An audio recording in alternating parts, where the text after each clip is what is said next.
This episode is mainly a continuation of the previous episode. If you did not hear the previous episode, due to volume reasons, we did get many reports that the volume was very low. The next day, we updated the episode with a higher volume one. If you have not heard that version yet, it would probably be a good idea to listen to it. To do that, delete the local copy of that episode and then re-download it from whatever podcatcher you use. If you're streaming, you shouldn't have noticed a difference if you listened to it more than like a day after it came out. So yeah, you should be good.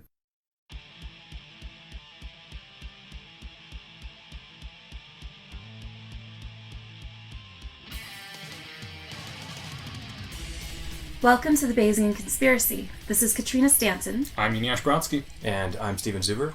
And today's episode, we are going to begin by covering some points from last episode on the topic of animals, some corrections and updates, and then if there's time, which there probably will be, we're going to move into the topic of emotions, which I know we've brought up in a previous episode, I think one of the first 5, and finally getting around to it was mostly sparred by a commenter whom we'll mention when we get around to that part of the episode. So, Katrina, you were eager to talk about animals. What's new?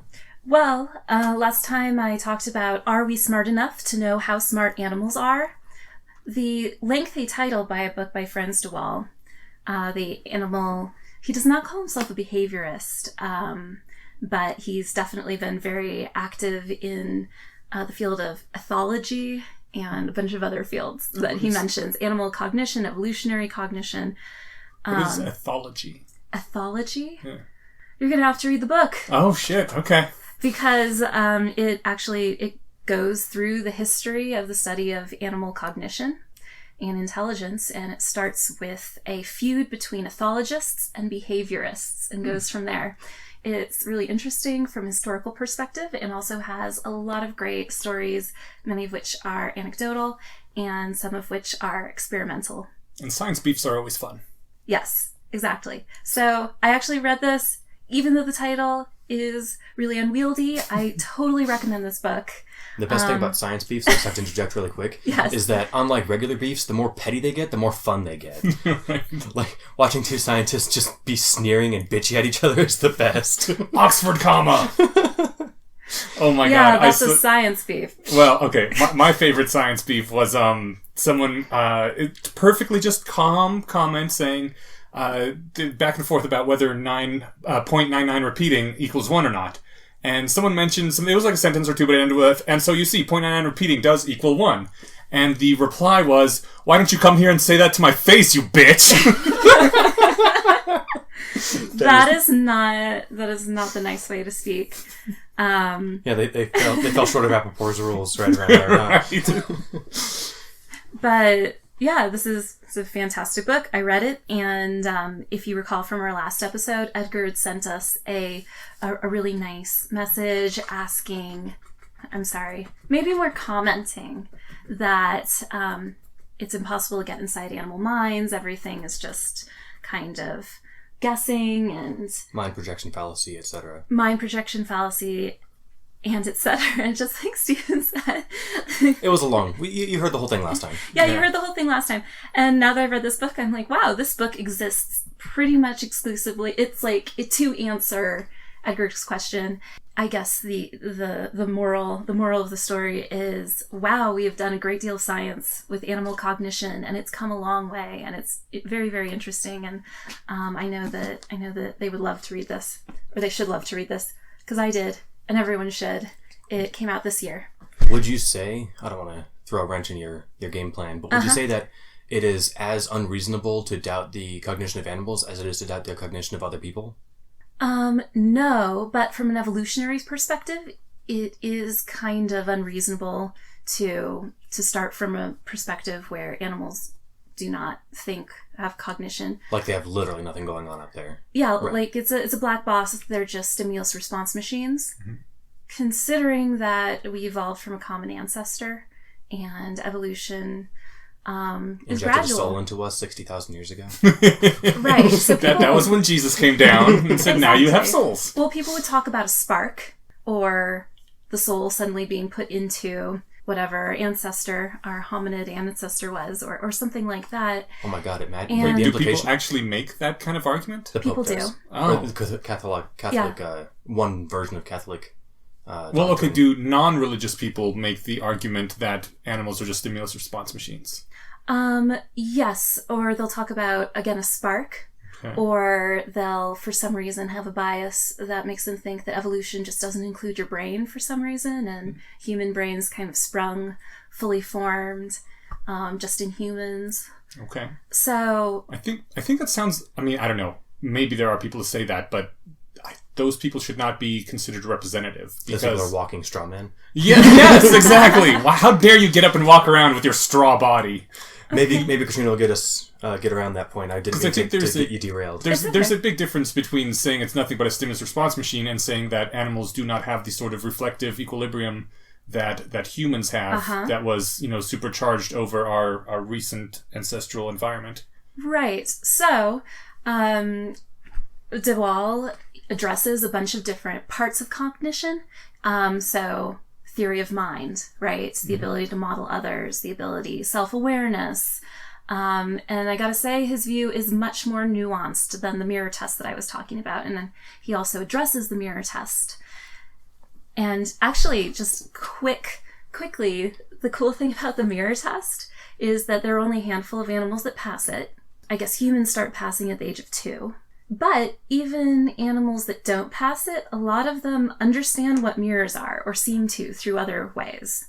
So, for example, great apes pass it, but monkeys do not pass the mirror test. But like capuchin monkeys are perfectly capable of, even though they don't touch a mark on their face, they still will take a mirror and use it to look around a corner. Oh, neat. That's like a more clever use of a mirror than finding it. Well, that's hard. I don't want to start putting value judgments on which skill Maybe is they more think important. they look really but handsome with those marks on their faces. It's true. They're like, thank you, sir. Can I have another? Who's that sexy monkey? Oh, that's me. Well, I'm really good at turning myself on.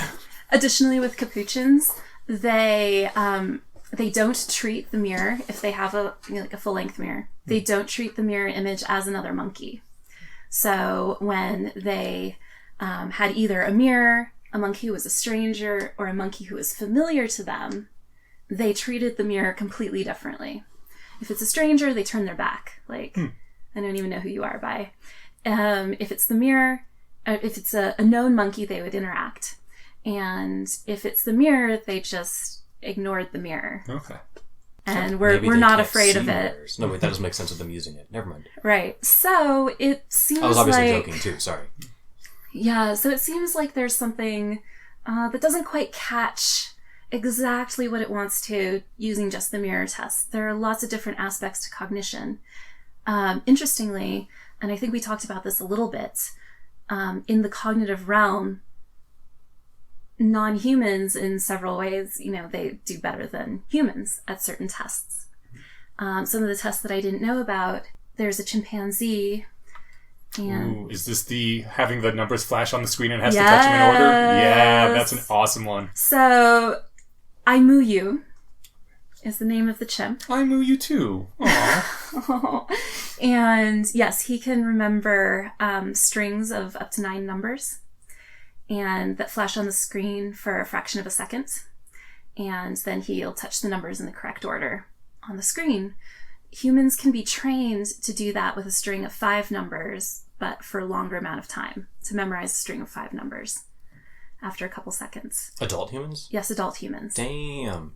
So in response, kind of funny, in response to that experiment coming out, a bunch of scientists got together and they just kept training themselves, really trying to see if they could beat this chimpanzee. And I don't know if they succeeded or not, but it's certainly not something that an adult can do easily and without significant training. Additionally, when playing against each other, you might know from learning about chimpanzees in the past that they're very strategic. They're very social animals, and a lot of what they do involves deception and long-term maneuvering, social maneuvering.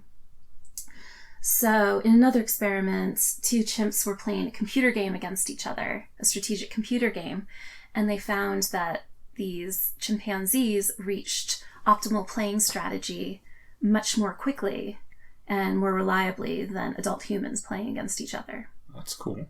So they postulated that it's because the chimps need that kind of strategic thinking for their lives. Mm-hmm. And Franz de Waal makes the argument over and over again that kind of like beak length for the types of nuts that you can crack or seeds that you can eat, your cognition is also adaptive towards whatever your situation is, right? If you need to be able to think strategically, then chimpanzees can do that. If you are a jay caching nuts and worms, they're much better than humans are remembering where they've cached things and also remembering what they cached where. And they did that test with perishable items and non-perishable items that they give the jays. But that's, I think, sort of what we were talking about last time, was that what you're cognitively adapted to do depends on your environment. And yes, humans, yeah. Absolutely. So, like, you and I have very little intuitive skill of, like, what it takes to be a good squirrel or be a good fish, right? Just because our more Jason ancestors weren't really doing a lot of that stuff. So, how does this tie into... Most of us have no idea how to be so adorable that someone else will feed us and house us for our entire lives. The dogs are back for this episode. I'm not sure if that was clear from the tenor. Well, so Agnesh made the point that the only thing that he cares about, like literally the only thing that gives an entity moral worth, is its intellectual complexity. So talking about how different animals are more complex than humans, more intellectually and cognitively complex than human beings in certain areas, kind of helps make the point that maybe we don't know all of the areas because we haven't found the right way to test them for a lot of these animals. So, for example... I would argue that being very good at certain tasks is not necessarily a complexity thing. It's a specialization thing. And what makes humans special is that we do have the complexity across a large domain of different types of cognition. Okay. Does that make any sense? Yeah, but we're really crap at finding things that we've hidden if we hide a lot of different things. Yeah, we are, but that's because we don't need to be. You're right. We can think ahead and make organizing strategies. So right now, what we're looking at in terms of animal behavior is we're taking inspiration from our own behaviors. Saying, why aren't they like us? And then we're saying, are they? Yeah. To what extent? How do we know? Right? Right. We aren't even looking at a bunch of the amazing, cool things that an animal mind is capable of. Right. Because one of the things that Duvall is frustrated about is all we're asking over and over, our central question is, how are we unique and special? How are humans unique and special? Well, we really need to feel special, so we better figure out how we're unique and special in terms of our brains and pinpoint that. And there's a lot of goalpost moving. And he talks about those, when he's talking about the history of this, of exploring animal cognition. Okay. I don't know if we've touched on the phrase goalpost moving in the past. I don't know if it's a formal logical fallacy, or either an informal logical fallacy, or if it's just a bad reasoning tool. But basically, when your position's been defeated, you move to another position and say, all right, well, we didn't talk about this whole new thing yet. That's goalpost moving, where you move the victory condition from one place to another once your position's been beaten. Mm-hmm. I've heard that be a complaint too about artificial intelligence, that people say, well, a computer could never play chess, so it's not smart. Then a computer beats the world chess grandmaster, and they're like, well, that's obviously not really that important, but a computer could never beat a human at Go. And then the computer beats a human at Go, and they're like, well, I mean, that's not really the essence of what it means to be human either. A computer could never write a poem, and then a computer writes, well, it could be interpreted as a poem. And they've been writing jokes for years. Yeah. They're driving better than people are now. Right. So every time a computer does something better than a human, it's like, well, that's not really what it means to be human. They're beating people in fighter pilot flight simulations. I was actually surprised that hadn't happened a long time ago. Like, when I heard They've that was been a using new it thing. for a long time. But when I heard it was that they were just recently started beating people, I was like, oh, I was apparently wrong at how long this has been a thing. I thought it had been for a while now. Well, it's recently beat the best person whose pretty much his entire job is to play computers, play artificial intelligences in flight simulations. Yeah. Yeah. So cool and terrifying. Well, and best of all, the computers will not be limited by G-forces. Like a human body, you can only put under so much stress before it blacks out or dies. They can do some maneuvers that we could not ever physically pull off. Anish says best of all, but... That's exactly what I was thinking. Well, we want these machines on our side in case of a war, Best of all, right? they'll be horrifyingly good at it. Right. This is incredibly worrying. Well, I'm very happy that machines can lift and haul dirt much better than humans do. Yeah. It makes our house building much easier and faster. Yeah. I also wanted to point out, in terms of adaptive brains, I wanted to mention a couple other animals, and Duvall mentions this in his book too, like maybe in order to study strategic thinking, you study chimpanzees. Maybe in order to study conforming to a social norm, you study schooling fish or guppies. Mm-hmm. These animals all have different strengths, and some of them have very generalized strengths that are similar to ours, and those would be animals like great apes or dolphins or elephants. Although elephants are really understudied. Okay. Because they're huge. And you might be interested to know that they have 3 times as many neurons as we do. Yeah, in their giant brains. Right. And whales, there's a lot of animals that do. A lot of the function of the brain is just to move your muscles and react to your environment. So as you get bigger, your brain tends to get bigger too. I think elephants also pass. So yeah, what you're talking about, I forget what the formal name is, but yeah, the brain size isn't just it. It's the brain size relative to body size. Right. Like corvids have really tiny brains compared to humans, but smart as hell. Right. And I think that elephants pass the body or the brain size to body size thing, even how big they are. Okay. Maybe some animals. Well, maybe it was great apes or something. Some other animal did. So that reference on its own is completely useless. But there's one. I don't think my argument was ever that animals have no moral weight, just that it is, significantly less than that of humans. It's okay. I do want to mention one thing. While it kind of briefly addresses the idea that it's the body size to brain size instead of the number of neurons, and says that it's been shown to be the number of neurons. Huh. Okay. I don't think whales do have more neurons than we do. I just think they have much larger brains. I think it's the elephants that have many more than we do. Okay. And if I'm wrong about that, I will post a correction for myself. I didn't get to my corrections. Oh, please do the corrections then. I'm going to correct myself. Okay.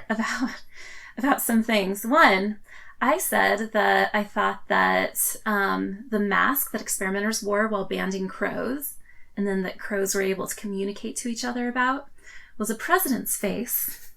It was a vice president's face. Oh my god! It was Dick Cheney's face. Do we need corrections to this level of minutia though?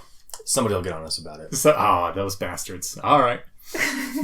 It doesn't defeat the argument though, so that's yeah. We spoke about a monkey study in which there were more and less desirable treats.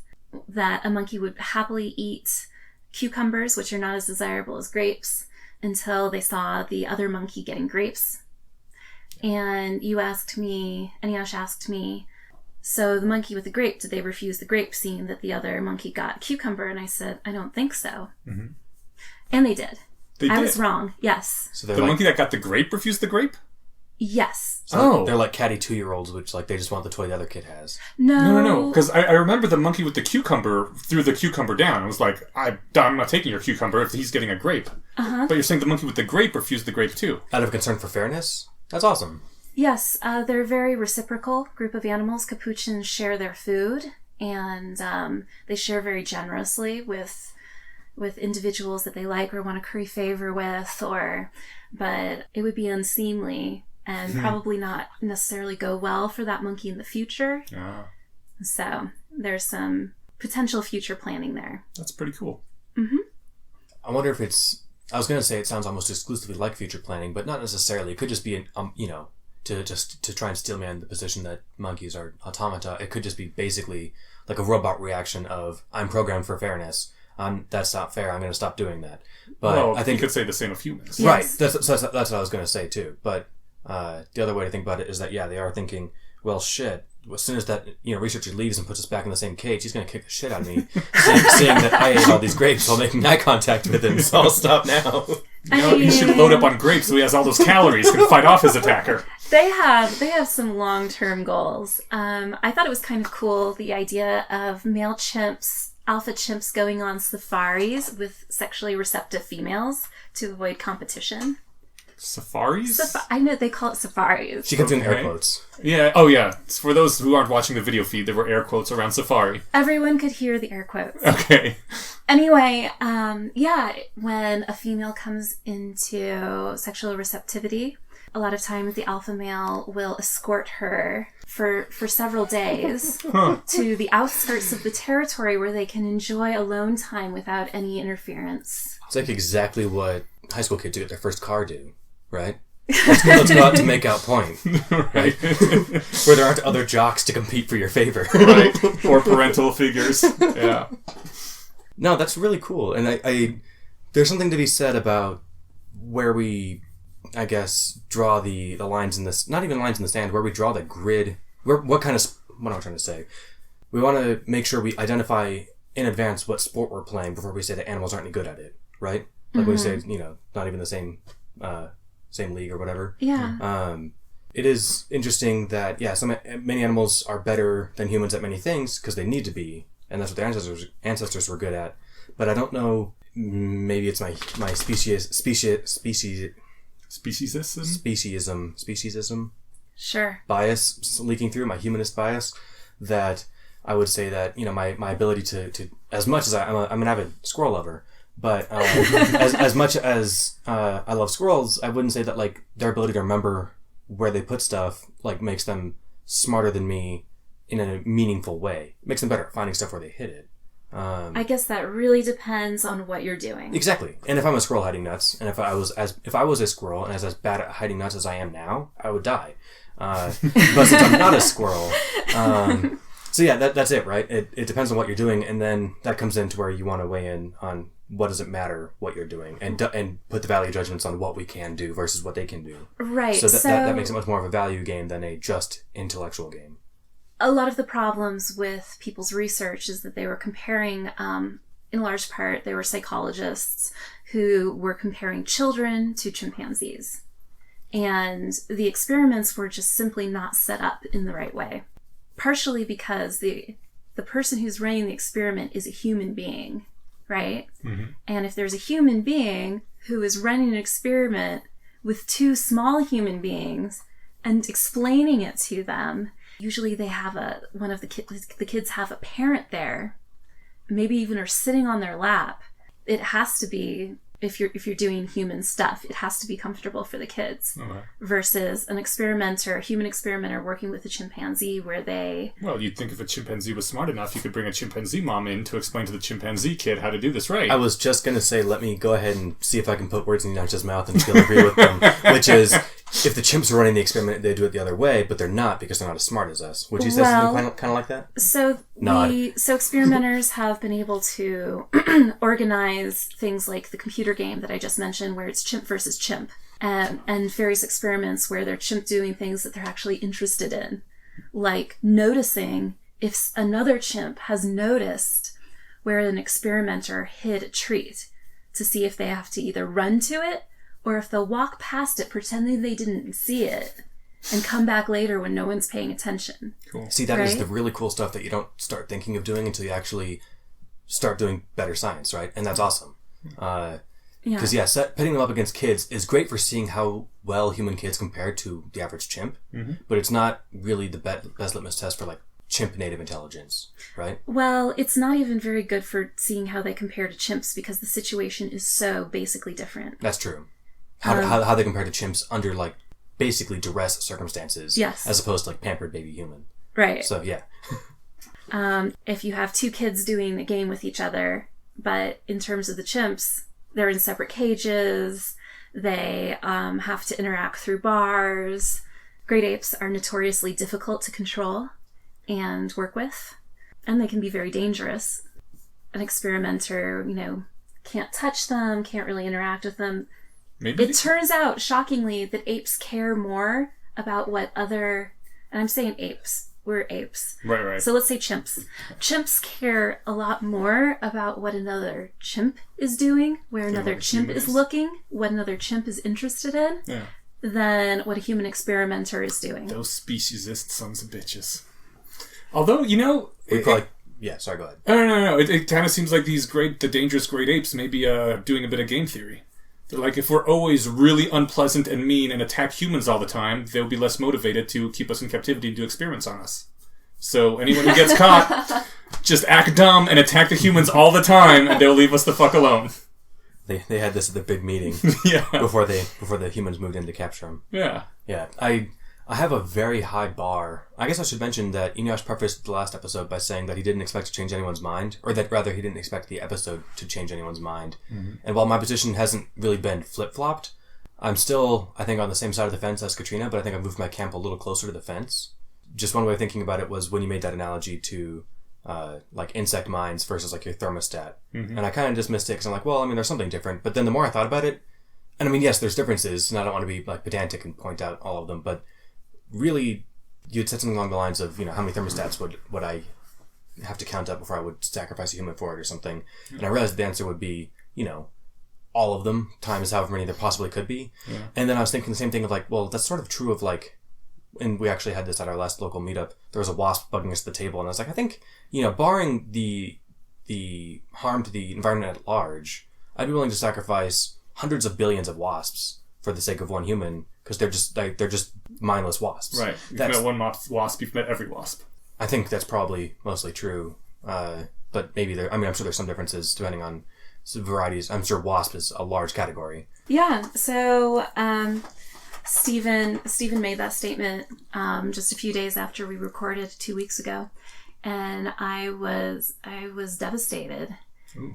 Yes, I was devastated because I thought that I had failed at responding to clearly flawed arguments that Eneasz made, and then I shared what my answers to those would have been, and apparently it didn't change anyone's mind. But hopefully it'll change your minds. Here's what I didn't say when Eneasz said that a thermostat is the moral equivalent to a slug. We made thermostats. We know exactly how thermostats work and how complex they are and exactly what's going on. Humans, although we've been trying an awful lot, haven't even been able to simulate something as simple as a flatworm, as simple as Platyhelminthes, right? Which is an adorable flatworm, but it is a flatworm. It is much more simple than, say, an earthworm, which is an annelid. It is much, much more simple than a slug. It's got, just over 100 neurons, right? 103? It's got, a little bilobed brain. We haven't even been able to figure that out, and I think that goes back to are we smart enough to know how smart animals are? We are just kind of piercing the surface of the complexity of even simple animals. Not to mention somewhat complex animals like wasps that have differentiated jobs and do amazing things like taste with their ovipositors. What are ovipositors? So feet tongues? No, not quite. An ovipositor is the tube on their butts where they lay eggs. And it's also a stinger for animals in that group of animals. Can it sting me and lay eggs in me at the same time? Kind of. God damn it. Now we're definitely killing all the wasps. Yeah. It's... So here's an organism which, really cool, it can kind of sting, lay eggs, lay larvae, and pass venom, right? And taste, so they can feel around inside a cocoon, figure out by taste where the right place to lay their eggs are. When you say... Lay them with paralyzing venom. Yeah. Then they can, I was just reading this article, there's a wasp that has a felting ability, also on the ovipositor. So as they pull back out, they felt the cocoon closed. Oh. See, when you say really cool, I feel the same thing that you guys must have felt when I said it was awesome that the computer jet fighters could outfight the human ones. So to me, that is just horrifying. But you're like, wasp, whatever, who cares? Wasps are learning creatures. Wasps can do amazing things that we are still, that article just came out. Oh, they can felt. Certain parasitoid ichneumon wasps can felt with their ovipositors. Well, that's cool. All of these things we're kind of just discovering, and not necessarily cognitive stuff, but it's also cognitive stuff. There's a lot of people working on wasp behavior. Compare that to a thermostat, which we seriously know exactly how it works. And it's very simple. So that's the one point that I just wanted to respond to is that one, and then I'll get to your other one. You bet. So the thermostat thing is, I sort of used it as a jumping off point for like, say, and at the meetup I was talking with somebody, and I had said, all right, so forget actually getting a billion wasps together. What if we simulated a billion wasp minds we emulated them on a computer? We can't do it yet, but there's every reason to think that it would be doable in the future. Mm-hmm. We can emulate great chess players on computers. Would it be like a bad thing to delete the program when you're done looking at it, like it would be with a person? If you're emulating a full human mind, would it be a bad thing if you were able to emulate a chimp mind to get rid of it when you're done looking at it? Right, and so I think this comes into like when you say look at all the complex things wasps can do. It's not the same thing as saying look at how smart they are, how important they are. I feel like you're conflating the complexity of, you mentioned like we can't make flatworms. So like you're conflating their atomic complexity, their intellectual complexity, and the things they can do complexity into all like this one thing, and I think they're very different things. Okay. Why is this important? Because they're different goalposts. So I'm judging the thermostat based on what it can do, what use it has. Thermostats have a great deal of use. They're very helpful. They probably save lives. Yes, because people die of heat and cold. Thermostats are there to help people not die. They're very useful, right? Thermostats do cool stuff. They do very simple, cool stuff.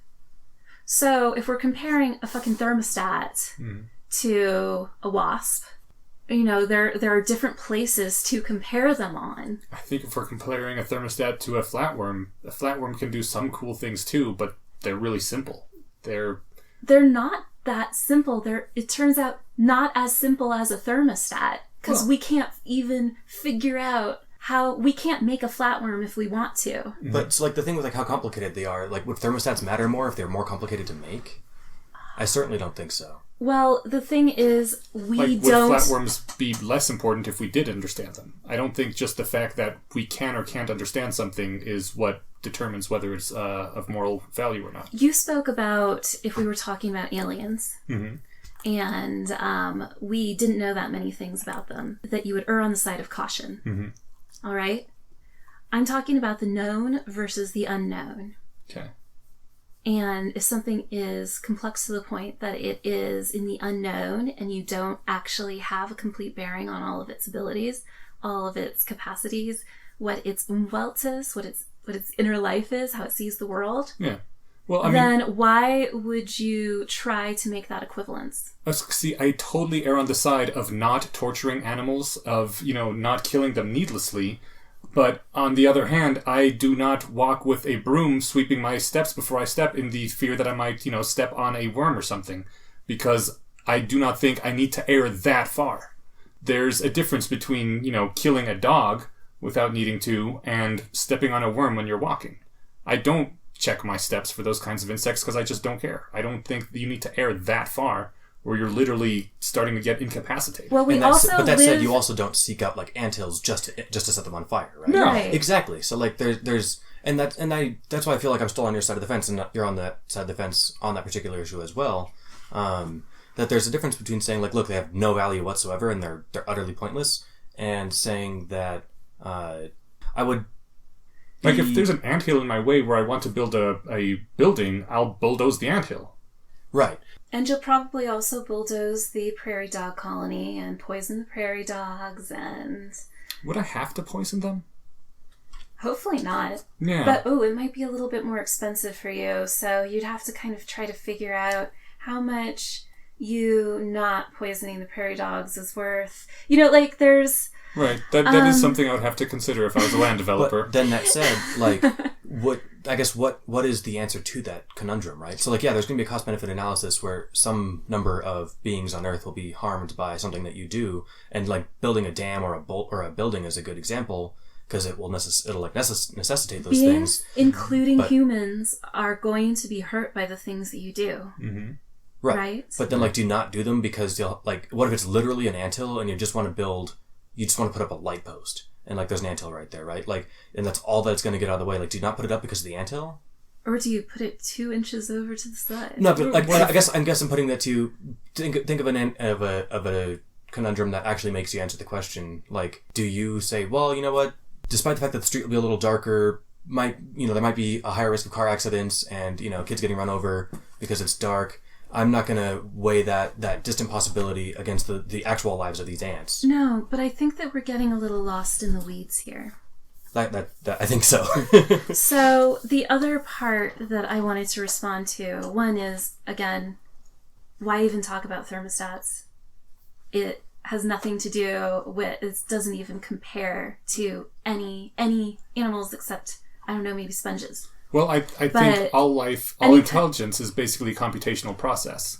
And if thermostats do any sort of computation, then they are somewhere on that spectrum, even if it's really far from pretty much anything.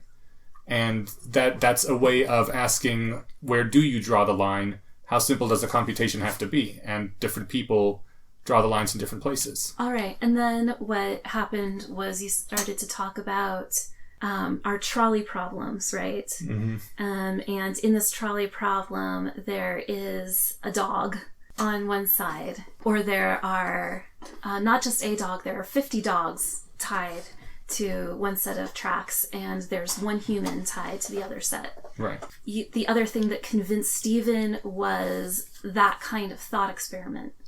No, it wasn't specifically the dogs thing, because I would put more moral worth on a dog than, say, a flatworm. But, like I said, if we could simulate 10 times the number of flatworms that exist on Earth and kill all of them versus killing one innocent person, I guess I would wonder...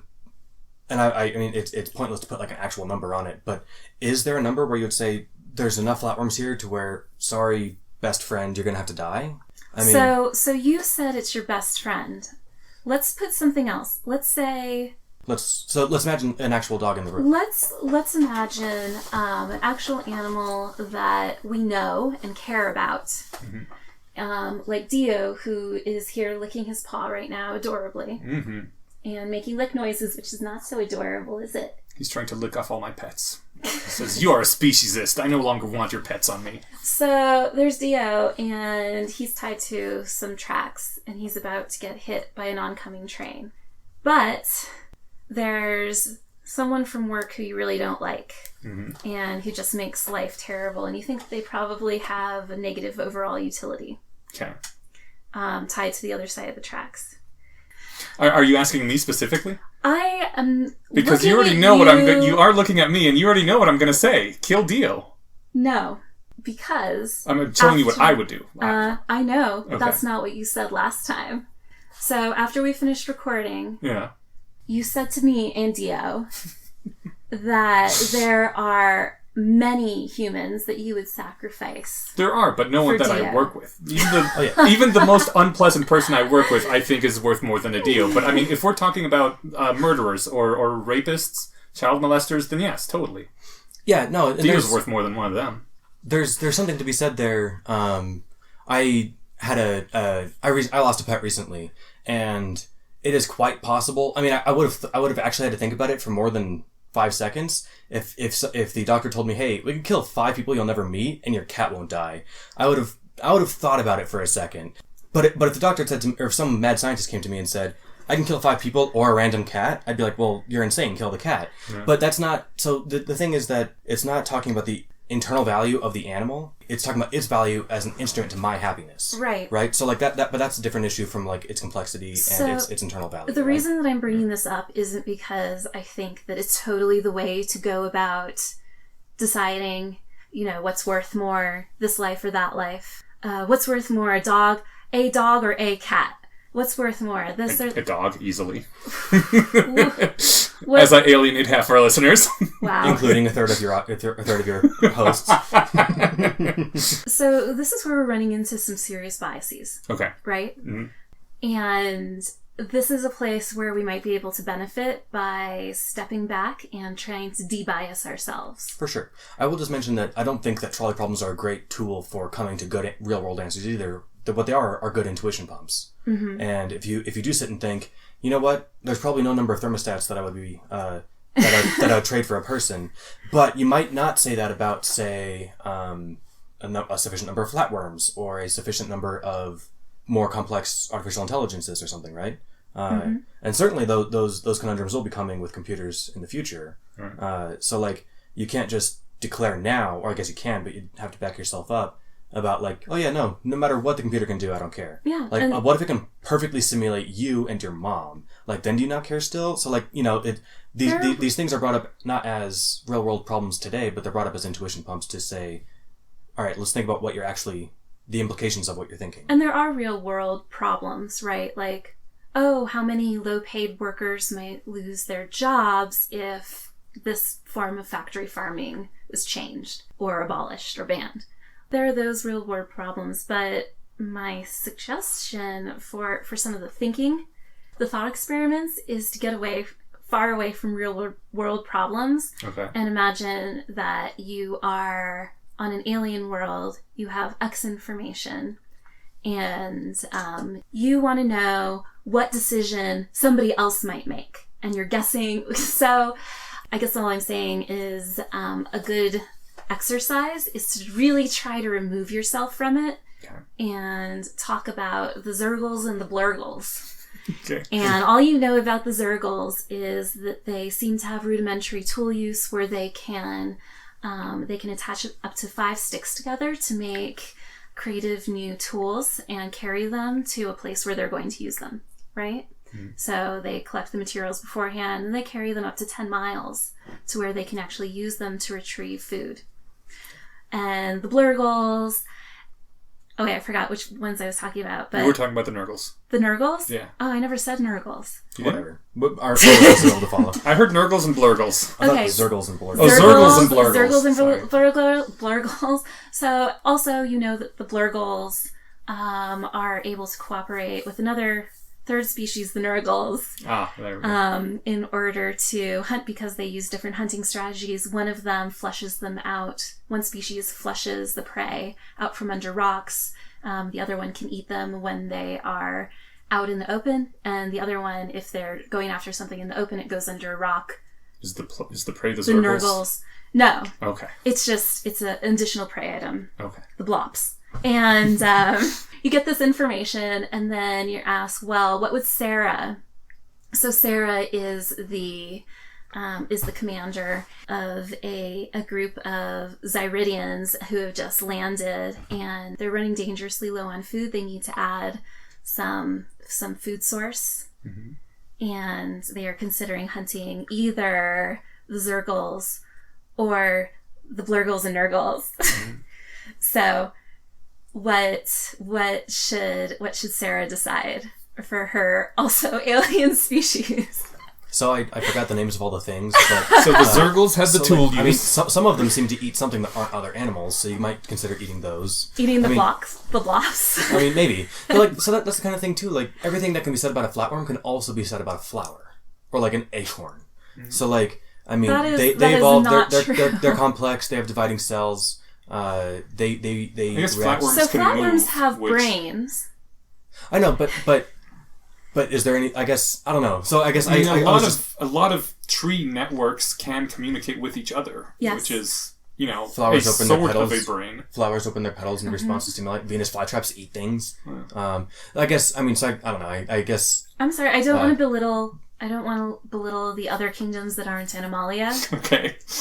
But kingdomists here. If we could just... I'm sorry. But we're sticking with the alien. Yeah, we're sticking with the aliens. To be clear, I didn't mean to completely derail. That was just something that was on my mind. I knew that there was this nagging thing in my head that was trying to come out, and that was it. That I wanted to make that comparison 10 minutes ago, but it's gone. It's gone forever. So we'll move past to the Zergles and Blurgles. Right. Although we should ask Katrina later on if what's the moral worth of a network of trees compared to a flatworm. There's larger costs though with like trees, like they house lots of things and all that stuff. They sequester carbon. So that too. But I guess I forgot which ones did what. It wasn't. It's okay. It's okay. It was so the tool using ones and the cooperative hunting ones. There's literally nothing else on the planet. So there is. Apparently those are the only things that are edible by our aliens. Fair enough. Those are the only things that the aliens can eat, so they either have to... Can the aliens eat each other? They're not going to. They can, but they won't. I asked that because we were talking about this before, and like how we place value on things because you care more about them and stuff. Mm-hmm. And I think this is off the air last time, and I'm not a cannibal, but I said that there are circumstances under which otherwise decent human beings would kill and eat other human beings. Yeah. I mean, they can if drawn to it leave because they care more about themselves than other people. Right? They can leave or put themselves in stasis and wait, or they can. So I think that you might correctly identify that we don't have adequate information to make that judgment. Yes. One species can make shows rudimentary tool use and forethought, and another species does cooperative hunting with the third species. Well, that's true. Did you ever answer what the question? The Zergle one? What would you advise Sarah? I mean, so it sort of depends, I guess. And this is kind of defeat the thought experiment, because the point you're making is fine. It's a good intuition pump that we have limited information. How can we make this judgment? And the correct answer is mostly that we can't.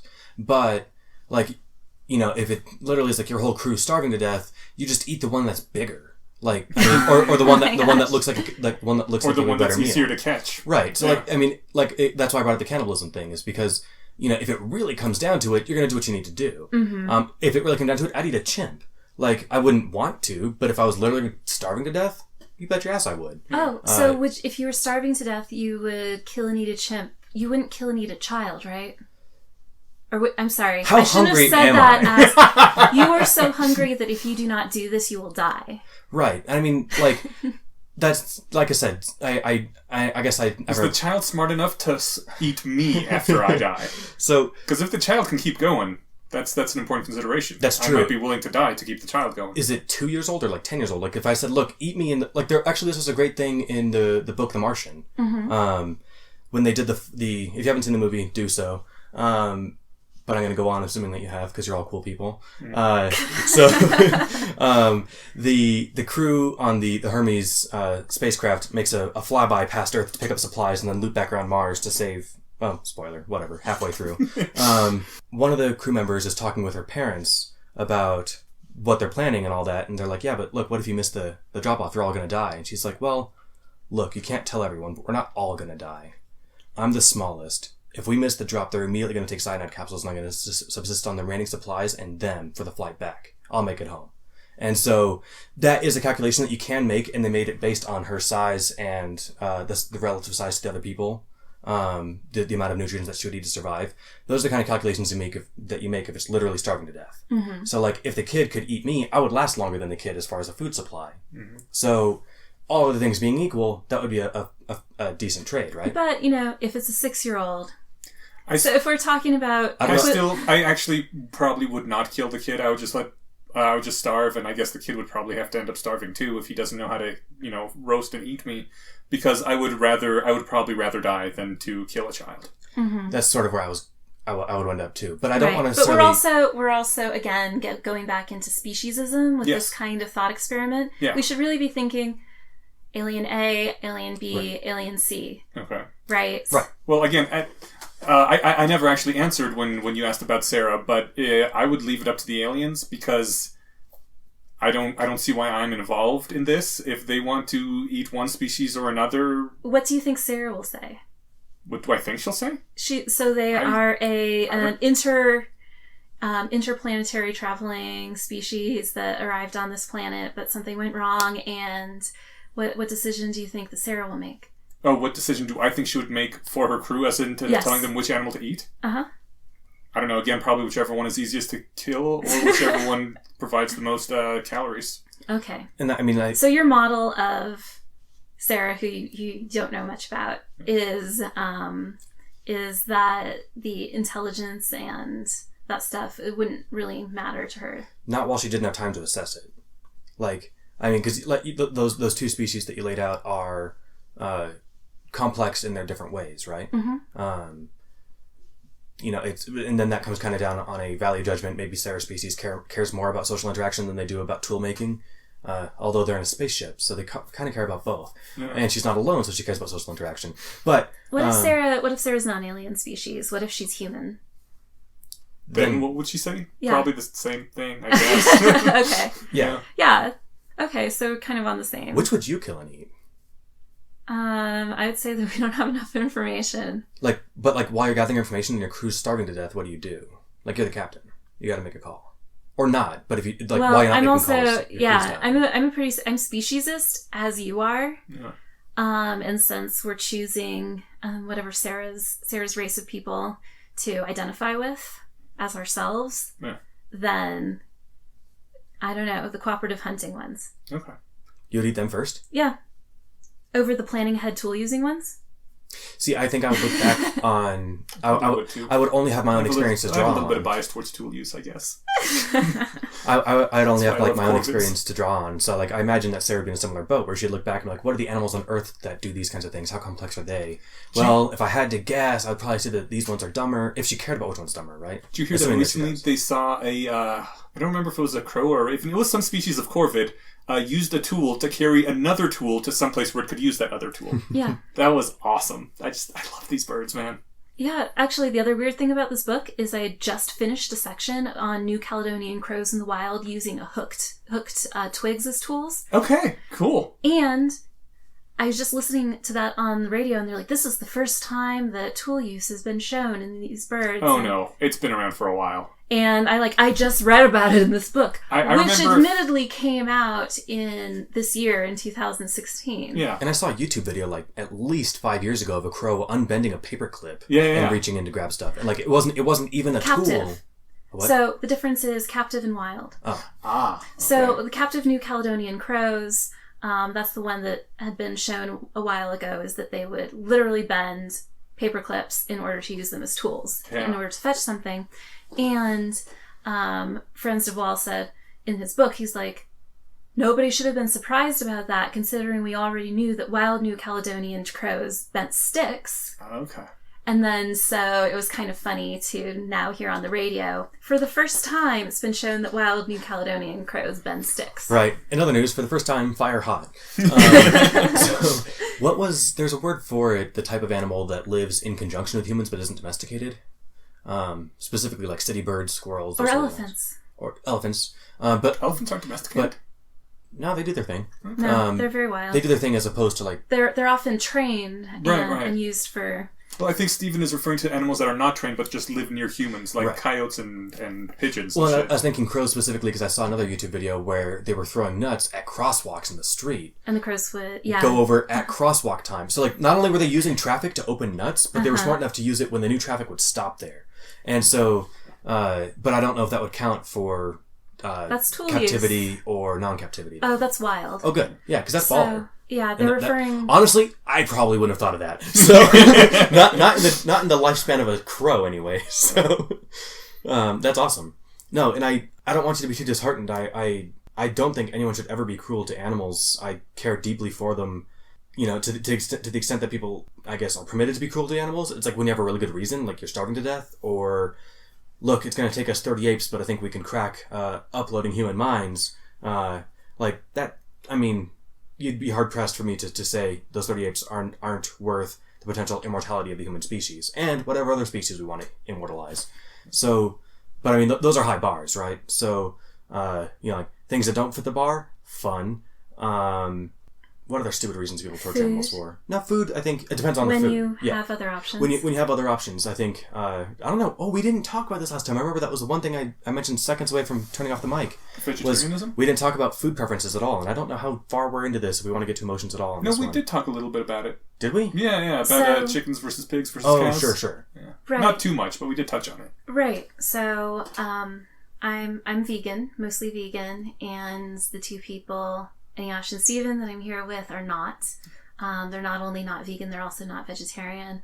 I know that a lot of people maybe don't get that distinction. I guess I'm trying to say that they eat meat. I feel like I'm being shamed right now. But to further shame you, I will say that I feel bad about eating meat. I don't, as much as possible, I don't eat any pork products. I don't eat pork either. One of the reasons that I was... Because I like dogs and I love dogs. Trying to come up with some ways to do debiasing is because if people are eating meat, they might have motivated reasoning. Okay. It actually would be really nice for you if you put a lower moral weight on animals, or... It's true. It makes my life easier. It makes your life easier. It means you don't have to live with as much guilt. So trying to get away from that scenario where we're coming into this with incredible biases. Yeah. I think debiasing is one of the core techniques of good rationality, and there are lots of things that you can do, even quick little ones. And I don't want to get into one of my favorites until we do a whole episode on it, but we should have done it at the beginning of this one, and we didn't, so I won't even mention it until next time. But there's a good one coming up. Okay. Eventually. So, but this is kind of an emotionally charged topic, especially since Katrina was bummed out that my position updated in the wrong direction. I was so bummed out that I asked to do a second part. I was like, no, I must represent this better. No, I love animals. I always have. That's why I've dedicated my life to helping them. And I think that I love animals too. So, I mean, there's a difference between like how much they matter because I love them and how much they matter if I wasn't around. But, you know, as far as all of that emotional attachment goes, it is a decent segue into talking about emotions as a larger topic. Except I think, how late are we? How long have we been recording? 59 minutes. Yeah, so if we don't want to start another 1 hour episode at this point. So it's a beautiful segue for next week. Yes, if you are okay with waiting until next week. That's fine. At next two weeks from now when we do this, I'll even be more prepared to engage with you guys about emotions. Cool. Emotions and rationality. In the meantime, do you want to get into some of the listener feedback? Yes. I will remark that we now have, as of recording on August 11th? 10th? What's the date? As of August 11th, we have a handful of reviews on iTunes. I'm not going to read all of them, but we're stoked. Thank you so much for taking the time to do so. You guys reviews. rock. You are really great. And we read them to each other, and we felt really good just now. So thank you very much for making us feel happy. Yeah, it was great. Let's see. As far as listener feedback, we got one comment from someone named Kevin McFarlane on the BayesianConspiracy.com in response to the Street Epistemology episode. Hi guys. Just discovered your podcast this week in the trending section of my app. Podcast Addict BT Dubs. They said BTW. After listening to number 4, Street Epistemology, I had a question. On one hand, you espouse rationality as a goal worth pursuing. I do too. But then you spoke of the goal of increasing happiness. No doubt you have found happiness through your skeptical and rational friends, but I've generally laid down my quest to deconvert in the realization that most of the people who are deeply religious in my life are themselves in families and communities that are religious. For them to reject religion would bring them possibly the greatest suffering because the family, friends, and community would feel rejected, and that their beliefs are being attacked by that rejection. So, deconversion is hard and usually produces immediate unhappiness that I'm sure you've experienced. Where would each of you say you lay on the spectrum between choosing rationality and happiness if they were mutually exclusive? They don't have to be, but let's make this a thought experiment. Thanks. Looking forward to listening to more good stuff. It's kind of like, if you had to choose between killing Mao and Hitler, who would you kill? Like, I mean, I see where they're coming from, but I don't necessarily think that you can draw an argument or a plausible real-world scenario where they're mutually exclusive. And so, like, that kind of makes, like, just like burning rubber and wasting fuel trying to find a good answer to it. I think, for me personally, there's some worlds that it's not worth living in. And if I have to choose a world where I'm either happy and, if you can't use rationality, I'm assuming I'd have to be, like, of the mental caliber of a dog or something. If I have to be happy and stupid, or if I have to be miserable and rational, I'd really probably rather just kill myself. Because that is not a world that I want to be in. Option C. See, there's always a third choice. If it's literally be unhappy and don't deconvert, or be rational and be happy but irrational, I would choose being happy. Okay. I guess I wonder what necessarily it means to, like, be irrational. Like, does it mean incapable of being? Does it mean incapable? Or does it simply? Are they simply talking about? So if Kevin was simply talking about religion, like, you have religious beliefs that are wrong versus, and you're happy versus you don't and you're unhappy. I would definitely choose having religious beliefs that are wrong. I live in a world right now where I have beliefs that are wrong. I am the opposite. Because if it was just, religion and happy or irreligion and unhappy, I would choose irreligion and unhappy. Because I would much rather know the truth about the world than be happy. Well, how unhappy are you? Because what, right now or hypothetically? No. Because I have been extremely unhappy in some stretches of my life, and I managed to get through it. So I could be very unhappy and still be okay with it. I do not want to be miserable. I don't want to be miserable. I want to have a good life. I highly value happiness. I value happiness more than being right. Okay. See, I don't. The good news is being less wrong makes me more happy. See, that's the thing, though. Is that initially it may not. And for many people, and this is going to be a judgment call on anybody who wants to try and approach somebody about this, but initially, yes, if you're going to look into these things and deconvert and lose a spouse or connection with your family, that would suck for a while.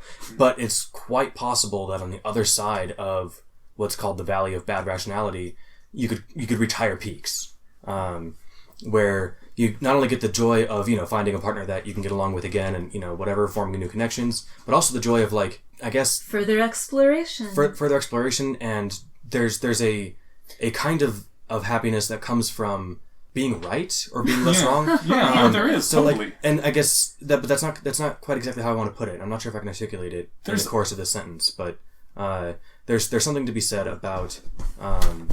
I know I said this before about I think maybe it was even the last episode, that it's better to be a miserable Socrates than a happy pig, which is a statement I agree with.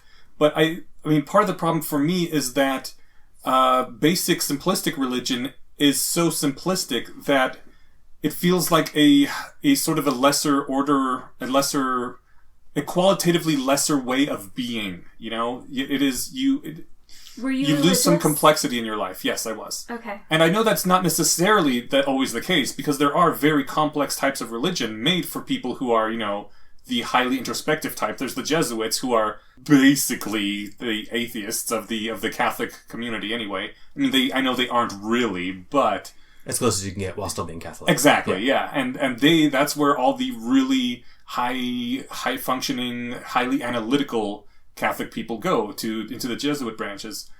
So there is those outlets in religion, which is nice. But if we're just talking about standard, basic, Jesus loves me, this I know religion, to me that's a different level of thinking, which is less rich and like I said, I put moral weight on intellectual complexity, and I would feel like I am less of a human if I were to reject thinking those things just for the process, just for the sake of being happy. Let me think of it this way: if you were told you could go back to that, you would say no. I'd feel diminished. Yeah, is that about what you're saying? Totally. I think I completely agree. But coming from another perspective, where my brother-in-law, his faith gets him up in the morning. His faith comforts him when he's down. His faith helps him get through every day. And he doesn't feel like he would be able to do that without his faith. Well, then he should probably keep his faith. He should keep his faith.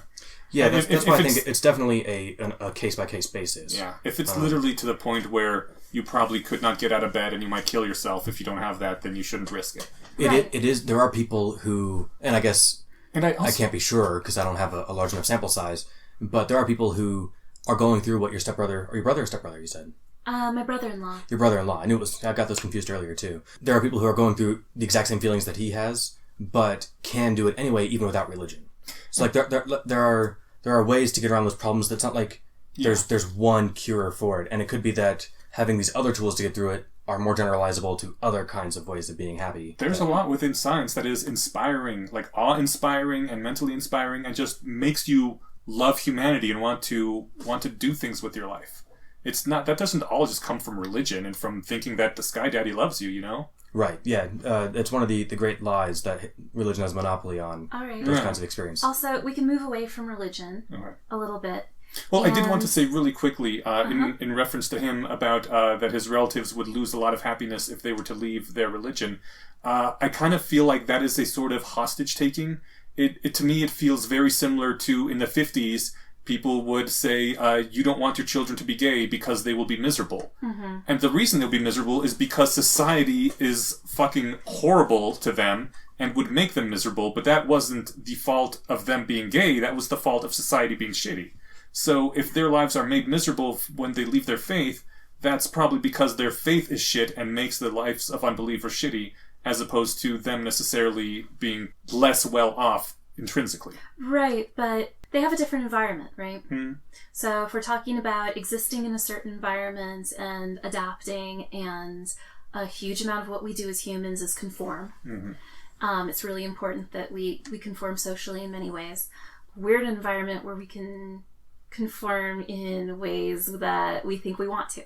And in whatever town he's living in, that might not be the case. Yeah. Is that an argument for staying in a closet in the 1950s? It is. Yes. Yeah. So I guess that's the case. If you live in the equivalent of the 1950s with regard to gayness, it also probably depends a lot on your own personality. I'm very much a kind of fuck 'em all, burn the place down when it comes to that sort of thing, but I understand that a lot of people aren't, and if everyone was like me, society might be worse off. I'm not sure. Maybe it would be better off, but I see where there's... Katrina's shaking her head. No, she's like, no one should be like you, Inyash. That would be terrible. But no, there's a lot of people who just aren't... See, I get a charge out of fighting sometimes. I'm like, yeah, bring it on. Fuck y'all. I don't care. You too. You never had fun arguing with somebody? You didn't enjoy today's discussion? I did. I there's don't know. I don't like it when it's negative. I don't like it when it is the fuck you all approach that Inyash is describing.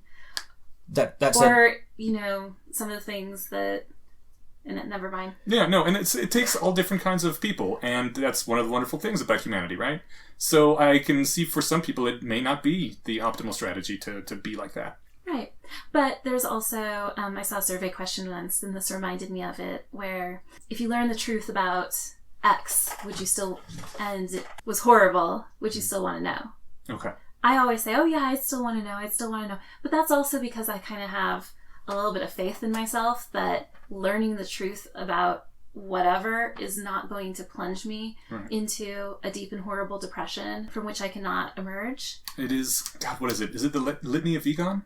The Litany of Tarski. Litany of Tarski, that which is already so, and acknowledging it doesn't make it worse. Oh, that might be Gendlin, I forget. There's Gendlin and Tarski, who knows. But and there was another one where everything boils down to normality. Like, no matter what you learn about the world itself hasn't changed, so it all reduces to being normal. Right, and Katrina, what was the last thing you said? It jarred something that I wanted to acknowledge, but I forgot. It slipped past me with it. I just mentioned the survey question. If learning the truth about a thing, if it's horrible, would you still want to know? Yeah, of course I'd still want to know. But the question wasn't, would it make your life horrible? It was, the thing is horrible. Right. No, I totally understand. But that I think raises what it's like to come out on the other side of the valley of bad rationality. So like when you're on the low peak over on the side where, you're in a faith-based environment and you're okay with it and everything's jolly and whatever, some people, I didn't, but some people might, in fact, many people probably do, I don't want to generalize from my own personal experience, find a period of decreased happiness. But I think part of coming up on the other side of that is that you'll have better habits of thought that will let you confront situations like Katrina was positing, where you're confronted with, do you want to learn this bad truth, or do you, want to persist in delusion? You could have, you're no longer held hostage by your false beliefs. Exactly, and you're not afraid to confront them. So and you're not afraid. You don't have the mental habits of saying it's okay to blanket yourself from doubt. So that way when you're having, say, like a medical symptom that you're worried about, one approach might be to be like, well, I'm gonna just not think about it and everything will be okay. Another thought would be like, I should get that checked out. And then it's cancer either way. Mm-hmm. But checking it out and knowing before it's visible, to the naked eye or something, or however bad it gets, is probably a better prognosis. It depends on, it depends on the cancer, I know. And it depends on the very specific situation. But right. So for example, we de-incentivize sex workers from getting checked for HIV because we have laws in place that make it illegal to be a sex worker if you have HIV. So they're if you know you have it. Right. So people are incentivized not to ever get tested for it. Otherwise, they're going to potentially lose an important source of income and possibly be jailed. Don't we also have a law against being a sex worker? Yes, in the United we States? have those too. Yeah, but it gets a lot more serious. The punishment gets a lot more serious. If you're knowingly spreading HIV, or if you're knowingly spreading, but just knowingly have HIV. Whilst being a sex worker. Yes. You can. Gotcha. Yeah. Yeah, you can be a sex worker without spreading HIV, but as the consumer, I would sure like some disclosure there. But it's better for people's health to know what their HIV status is, of course, not just for. Yeah. Yeah, what if you don't have cancer? You've got some crazy communicable disease that you picked up and you're ignoring the coughing because you're worried that it might be this scary disease. Mm-hmm. And because you want to ignore it, you're going to spread it to everyone you know and love. This is kind of like it's kind of like religion. Or like Clifford that I mentioned in the episode on street epistemology, the boat captain, right? Uh-huh. Are you going to look at it or not? Well, you're culpable either way if the thought occurs to you. And if you're going to suppress that thought, you're culpable. So even if you didn't get it confirmed and then spread it anyway, it's still your fault for not checking. So, that's where it kind of comes down to on that. But I would posit that, some people's mileage may vary. Maybe some people, they lose their religion and their life sucks forever. I'm sure those people exist. And so be cautious when there's a whole lesson to be learned about other optimizing, right? You don't want necessarily, what works for you might not work for them. And a lot of religions are very happy to take the fallen sheep back into the fold. Also, consensual epistemology, probably. Consensual street epistemology. Have these arguments with people who consent to speak with you about it. Right. Who aren't like my brother-in-law, who'd be like, no. I don't want to talk. I don't want to talk about this. This is so important to me that I don't want to do anything that might endanger it. Yeah, I wouldn't advocate really doing a lot of things to somebody against their will, but especially shattering worldviews. That's a whole other thing. I don't know how you approach somebody delicately. That's the thing is this is for a lot of people it's a cat that's fairly easy to let out of the bag, and for others, the bag is just powered shut with adamantium and mithril, right? So those people you're never going to get to, but other people just raising the doubt or just voicing your own doubts in proximity to them being able to hear you could shatter their worldview. So that's a tough thing to do, right? Or a tough thing to consider, and how cautious you want to be. It's the Santa Claus question. Let's get away from religion. I got a lot of kids pissed at me because I told them there's no Santa, and I was the kind of kid who's like, I don't care what you want to know. This is the truth. Mm-hmm. Santa's not real. You're living in a lie. Get it through your thick skull. And that was really, I didn't have good social skills. I shouldn't have done that. I honestly don't remember my deconversion from Santa Claus. I remember roughly not the incident, but I remember never really believing it because Santa's handwriting was a lot like my parents. And I remember being super proud. I was proud, not bummed. Maybe that says a lot about me as a child, that when I was between 4 and 6, I stayed up late enough to catch my parents putting the presents under the tree, and thus confirming my hypothesis that they were behind it the whole time. Stephen does science. Right. But other people might have been devastated. So I don't really... That's why maybe I was never bummed moving down from the peak into the valley of bad rationality, was that's just kind of spoke to more who I was on a gut level. So I'm not sure you're using the term correctly, though. Isn't the valley of bad rationality where you learn some rationality techniques and you can apply them to make your life worse? Yes. Not necessarily unhappy, but to make... You use rationality to defend things that are not actually correct. It's a bit of both, okay. I think. The short version is your version. Okay. Well, no, the short version is both.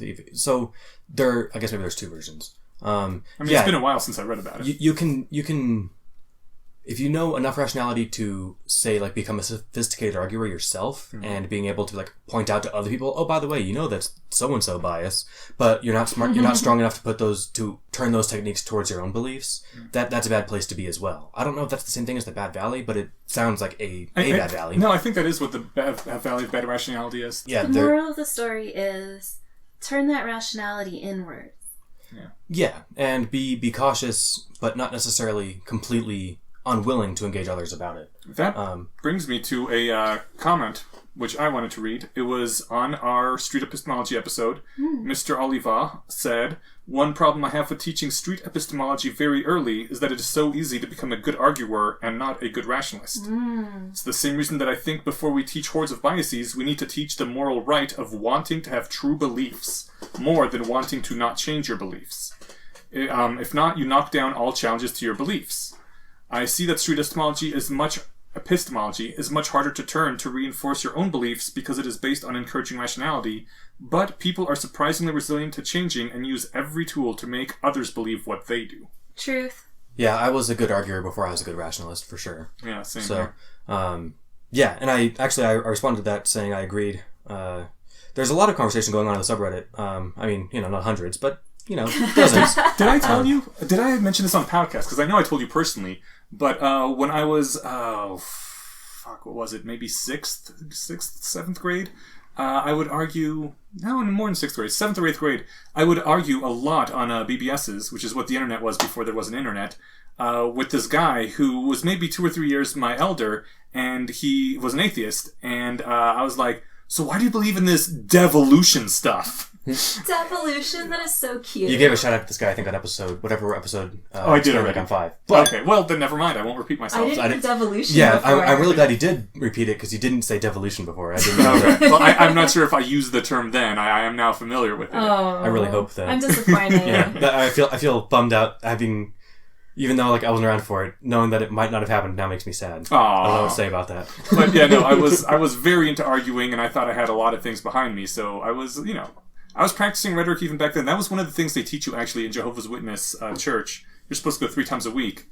And on Thursdays, they always dedicate 1 hour to rhetoric, to how to argue people out of their beliefs and turn them into Jehovah's Witnesses. Vicious sophistry. Apologetics. Yes. Yeah, apologetics is another way to put it. But it wasn't just apologetics, it was just general arguing techniques. Oh, yes. Apologetics is more like defending yourself, not arguing against other people. Well, I mean, apologetics is specifically about religion. Yes, apologetics is specifically about Christianity. Sure.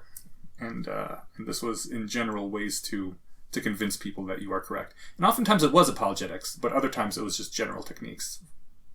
We can't get around all the topic or the comments here in the subreddit, but there was one other one that I wanted to mention. User, Molten Glacier, recognize your name from one of the reviews on iTunes. Thank you so much. Yay. Asked, isn't being a dick a more general problem than just with the atheism/rationality? Well, yeah. Yeah, I find people are dicks whenever they believe something that someone else should believe. Whenever they believe that someone else should believe something other than what they do. No, I totally agree. And I responded saying that, and this is something I ought to have clarified on the episode, that's why I'm bringing it up now, was that it is a problem with a lot of groups. So there are two reasons why to bring it up for us in particular. One is that our message is a harder sell. Like, it's a hard sell already. You're telling people, this is basically a quote verbatim from Phil Plate's talk. The sales pitch is like, no God, no afterlife, no miracle cures, no souls, etc. Basically all the things that, make some people's lives great, that's all bullshit. And so we're not going to get that message. That's a hard sell anyway. And if your way of conveying it is by getting in someone's face and calling them an idiot, you're definitely going to lose that person. There's a subset of people who don't like know-it-alls. There's a super majority of people who don't like know-it-alls. Yeah, for sure. We're trying to win hearts and minds, not just arguments, right? And then Molten Glacier replied, and I totally agree, that we also have the ability to change us, not them. Right. Mm-hmm. If by saying, hey, you shouldn't be a dick, and they're like, fuck you. It's like, all right, well, I tried. But I cannot be a dick, right? So, and I'll probably get more people, if I am as all of the things being equal, I might get more people on my side than on them because I'm not being mean to everybody. You catch more flies with honey. Yeah. I want to make a distinction between being a dick and being affirmative. I recently got in not an exchange, it was a brief, just one email back and forth, no big deal, where I mentioned that just my atheism in general, and this person was like, oh, well, yeah, but we can't know everything, and so there's just as likely that this could be the truth as that, And I guess the non-dick position would be like, oh yeah, well, I guess you're right, we don't know everything. But I was like, no. I dismiss your God belief out of hand. These are the reasons why. I don't have any problem saying that. And maybe some people would consider that to be dickish, but I wasn't getting up in his face. I was just being firm about I think this is easily dismissible, and I am not going to make any apologies about it. Or you can say, you're right. We absolutely don't know everything. Yeah. We know a very small fraction of the things that there are to know. But every god I've ever been presented with is easily not... but we do. It lives in the same category in my head as unicorns. We can. Yes, exactly. Right, but we do what we can to assign probabilities to things based on what we do know and what we can reason, and this is why I've come to this conclusion instead of this other one. Right, and that might be a nicer way to say it. Well, and I also mentioned, which I don't know if this was nice or not, but I did mention that I hear this argument a lot, and it's true that we don't know everything, but that suggests that if this is your evidence, then the position that suggests is strong agnosticism, but whenever I hear someone make this claim, they are never a strong agnostic. They're always kind of the wishy-washy spiritual, but this is why I can believe in my God, right? And I don't accept that. That is not a good argument for your position. To be fair, I have definitely heard the argument there's so much we don't know from strong agnostics. I have too. And in fact, case, that is the argument that strong agnostics tend to make. I have heard that online. I've never met anyone in person that made that claim as a strong agnostic. Different friends. Yeah. But I think Enoch's point stands, and that's true, that is the correct position for an agnostic. Mm-hmm. But Enoch's point stands that I've met people too, where they say, we don't know everything, therefore Jesus was born of a virgin, and, et cetera, et cetera. And it's like, okay, so how do you know all that if we don't know everything? Mm-hmm. Like, there's a lot of things we know that we can be more sure of than that, right? Well, no, because, so like, it's their catch-all refutation to challenge, right? They're not actually out there endorsing what they're saying, they're just saying that Maybe that it's phrase. part of a more complete argument.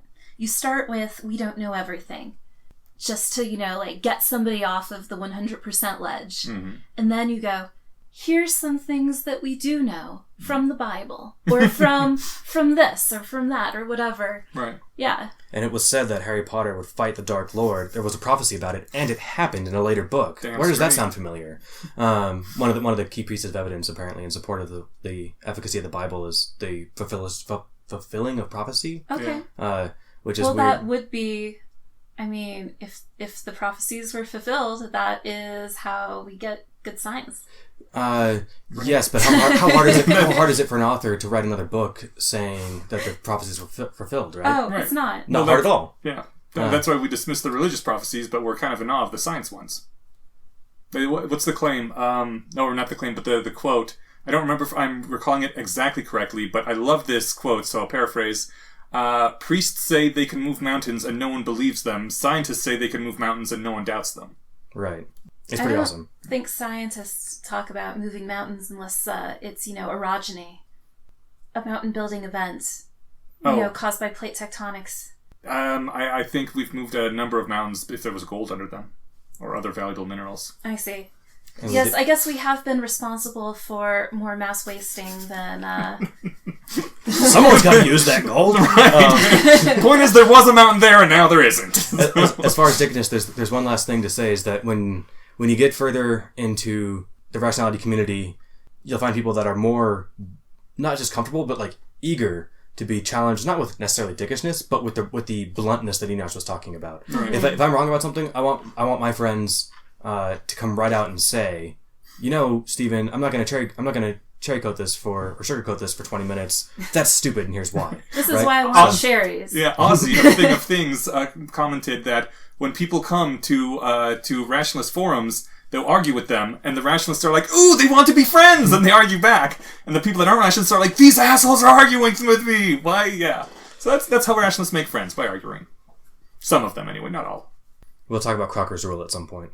Do we have any more comments? That is all I had.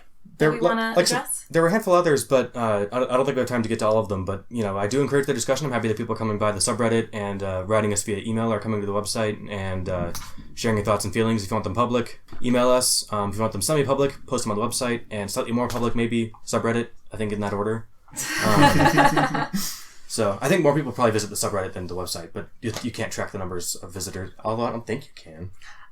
Anyway, thank you so much for listening to us. We always appreciate it. Thanks for writing in, and we will talk to you in 2 weeks. Thanks. Bye. Bye.